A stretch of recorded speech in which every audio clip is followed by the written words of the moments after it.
94 centimeters in feet?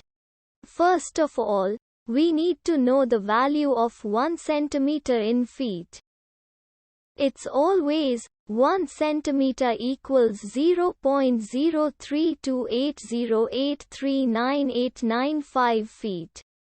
Now we have to multiply 0.03280839895 by 94. Therefore, 94 centimeters times 0.03280839895 feet equals 3.083989513 feet.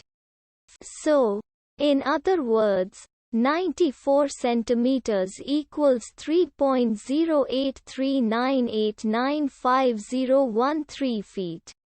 We hope you have enjoyed this video. Please like and subscribe to our channel for more videos like this.